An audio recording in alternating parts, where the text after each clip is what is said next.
آج نیب کی team Adiala jail میں خان صاحب سے وہی سوالات وہی ان سے جوابات لینے کے لیے دوبارہ گئی ہے. یہ نیب توشہ خانہ کیس کے اندر جو ہے وہ نیب کی ٹیم گئی ہوئی ہے اور میں آپ کو بتانا چاہوں کہ خان صاحب نے بڑا واضح طور پر تمام سوالات کے جوابات آلریڈی دے دیے ہیں, بارہ دے دیے ہیں. بار بار یہ جاتے ہیں, بار بار جا کر وہی سوال کرتے ہیں. مقصد ان کا یہ ہے کہ ان کو مینٹلی طور پر ٹارچر کیا جائے, ہراسٹ کیا جائے. لیکن خان صاحب اپنے موقف پر, اپنے نظریے پر قائم ہے اور وہ جو آزادی والا ان کا نعرہ ہے اس سے وہ کسی صورت پیچھے نہیں ہٹیں گے. جو مرضی ہے, جتنے مرضی کیسز, انکوائریاں, تفتیشیں, سوالات کر لیں.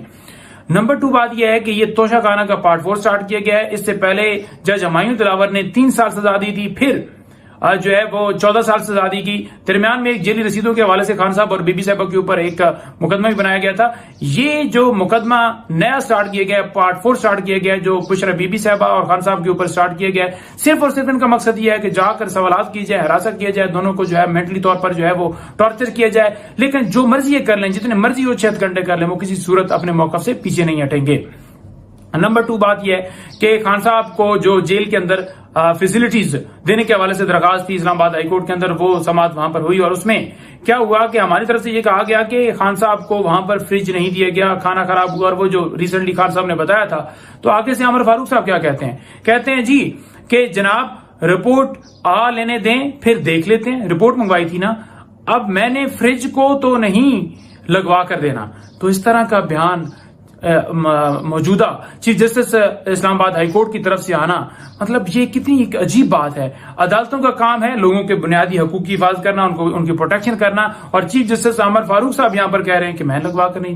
دیکھیں کس نے پھر بنیادی حقوق جو ہیں لوگوں کے, ان کی حفاظت کرنی ہے؟ کون ہے؟ عدالت ہی ہے نا. اور عدالت کا مطلب یہ ہوتا ہے کہ عدالت کی اس سیٹ کے اوپر بیٹھا وہ کوئی شخص بھی, وہ یہ نہیں ہے کہ کوئی ذاتی فلانا بندہ فلانا بندہ فلانا بندہ, بلکہ وہ اس کرسی کے اوپر بیٹھا ہوا, اس کرسی کے اوپر عمر فاروق ہو, ندیم ہو, کوئی بھی ہو, وہ اس کا فرض ہے کہ وہ لوگوں کے حقوق کی حفاظت کرے. تو یہ اس کے اندر صورتحال ہے. اور 3rd یہ ہے کہ آج ارشد شریف کا جو کیس تھا وہ جوڈیشل کمیشن نہیں بنایا جا رہا. کیوں نہیں بنایا جا رہا؟ ارشد شریف کے جوڈیشل کمیشن اس لیے نہیں بنایا جا رہا کہ حقائق سامنے ہے, اور جو اس کے اندر رکاوٹ ڈال رہا ہے, جو اس کے اندر رکھنے ڈال رہا ہے, ڈیفینیٹلی وہ کردار ہے اس کے جو ہے وہ قتل کا, اور اسی وجہ سے وہ رکاوٹ ڈالی جا رہی ہے. اتنا ٹائم ہو گیا, جی آئی ٹی بنائی, جی آئی ٹی نے فارغ کوئی کام نہیں کیا, اور یہاں پر اس کا جو ہے وہ جوڈیشل کمیشن بنانے کے اوپر کیا اس کا قصور تھا کہ وہ بولتا تھا, وہ بات کرتا تھا, حق کی بات کرتا تھا, سچ کی بات کرتا تھا. اس لیے یعنی کوئی بولے گا اس کو اٹھا لیں گے, کوئی بولے گا اس کو مار دیں گے, اور پھر اس کا کوئی کیس جو ہے وہ آگے نہیں پروسیڈ کریں گے, اس کے اوپر کوئی تحقیقات جو ہے